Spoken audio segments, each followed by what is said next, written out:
YouTube channel पूजा के साथ में आज हम पढ़ने वाले नहीं हैं जो यूनिट टेस्ट आपके स्कूल में हुआ है उसी का हम आपको आंसर बताने वाले हैं।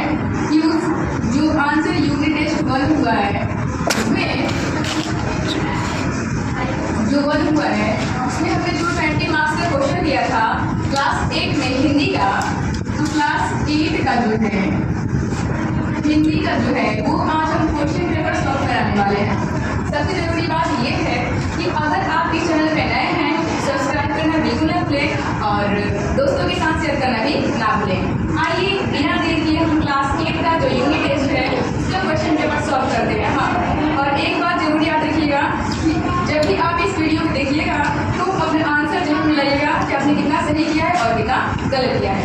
आइए तो बिना देर किए हम इसका आंसर देखते हैं। चलिए, आपकी क्वेश्चन पेपर का जो पहला क्वेश्चन है, पहला का जो वर्ड है वो है लेखक कहाँ जाना पसंद करते थे। तो ये हमने क्लास में जो पढ़ाया है, लेकिन यहाँ पे आपको आंसर हम बताते हैं। लेखक अक्सर अपने मामा के गाँव जाना पसंद करते थे। कहाँ जाना पसंद करते थे? तो पहला का अगर आंसर पूछा कोई आपसे उसका आंसर हम क्या देंगे? मामा के गाँव। पहला क्या आंसर? मामा के गाँव। ठीक है। दूसरा भी कोई क्वेश्चन पूछे और दूसरा लिखा हुआ है कि बदलू के घर के सामने कौन सा पेड़ था। ये भी हमने आपको कहानी बहुत अच्छी तरीके से समझा दिया है, लेकिन अभी आपको मिलाना है तो आंसर हम बताते हैं। बदलू के घर के सामने एक नीम का पेड़ था। किसका पेड़ था? नीम का पेड़ था। आप अपना क्वेश्चन पेपर मिलाइएगा और हमें जरूर बताइएगा कि अगर सही कितना हुआ। चलिए देखते हैं क्वेश्चन नंबर 3।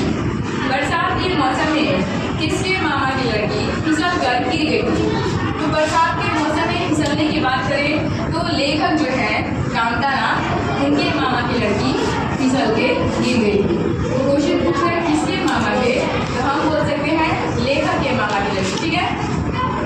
क्वेश्चन नंबर 2 देखते हैं। क्वेश्चन नंबर 2 है कि लेखक के मामा की जो लड़की है उसके हाथ में किस चीज की बनी हुई चूड़ियाँ थी। तो हमने आपको बताया था जब लेखक की मामा की जो लड़की वो फिसल के गिर गई थी उसके हाथ में कुछ ऐसे चूड़ी थे जो गड़ गए थे। तो लोहे की जो चूड़ियाँ है वो तो गड़ नहीं सकती हैं, टूट नहीं सकती हैं। उसके हाथ में किस की बनी चूड़ियाँ थी? कांच की बनी चूड़ियाँ। ठीक है। क्वेश्चन नंबर जो है नए मशीनों के कारण किसका व्यापार ठप पड़ गया था। तो ये पूरा चैप्टर जब हमने पढ़ा है तो लास्ट में हमें पता चला है कि नई मशीनों के आ जाने की वजह से जो बदलू है उसका व्यापार क्या हो चुका था? ठप पड़ चुका था।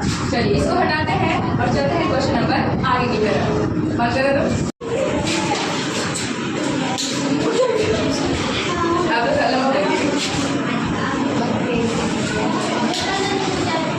आइए क्वेश्चन नंबर देखते हैं चौक की तरफ। जो चौक क्वेश्चन है वो कह रहा है कि लेखक को बदलू काका का कौन सा फल खाने में काफी अच्छा लगता था। मतलब जो बदलू काका के घर जब लेखक जाते थे तो कौन सा ऐसा फल था जो वो उन्हें खाने के लिए दिया करते थे। इसका आंसर कौन सा है? आम का फल। उनके घर आम का पेड़ था और वो आम का फल उनको खाने के लिए दिया करते थे। क्वेश्चन जो 6 है कि बदलू काका के अनुसार कहाँ की औरतें की जो कलाइयाँ होती हैं वो काफ़ी नरम होती हैं। तो बदलू काका अक्सर ताना मारा करते थे शहर की औरतों पे। उन्होंने बताया है कि जो शहर की औरतें होती हैं वहाँ की औरतों की कलाइयाँ क्या होती हैं? काफ़ी कोमल होती है। ठीक है। इसके बाद जो अगला क्वेश्चन है देखते हैं। बदलू काका की लड़की का क्या नाम था। तो बदलू काका की लड़की की हम नाम की बात करें तो उसका नाम क्या था? रज्जो था। जो अगला क्वेश्चन है वो पूछ रहा है किसका मकान ऊंचे पर था। तो ये भी हमें चैप्टर में पढ़ाया है कि जो बदलू काका थे उनका मकान थोड़े से ऊंचे पर बना हुआ था।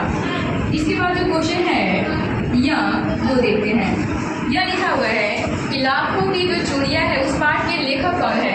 तो हमने आपको पहले ही बता दिया है कि लाखों की जो चूड़ियाँ है उसके पहले पाठ के लेखक जो है वो कामतानाथ है। किसने लिखा है इसको?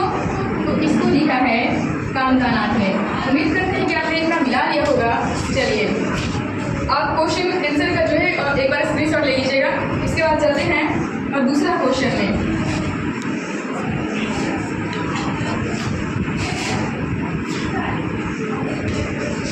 क्वेश्चन नंबर देखते हैं 2 में आपको बताना है अनेक शब्दों के लिए एक शब्द। यानी कि बहुत बड़ी लाइन लिखी हुई है, इसको आप एक शब्द में क्या बोलते हैं वो बताना है।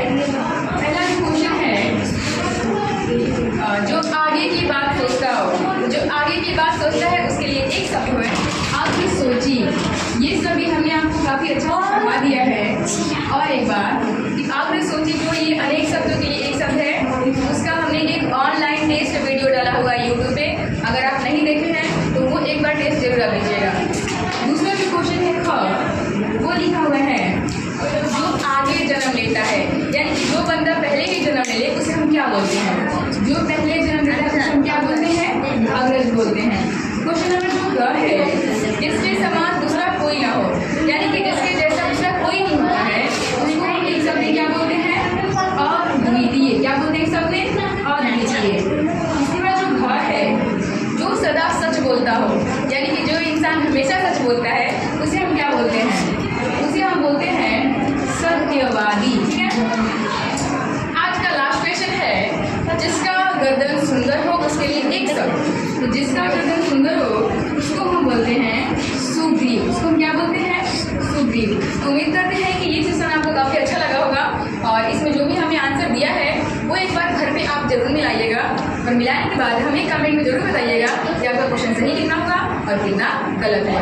आज के लिए इतना ही, मिलते हैं ऐसे ही मजेदार वीडियो के साथ नेक्स्ट वीडियो में। तब तक के लिए बाय।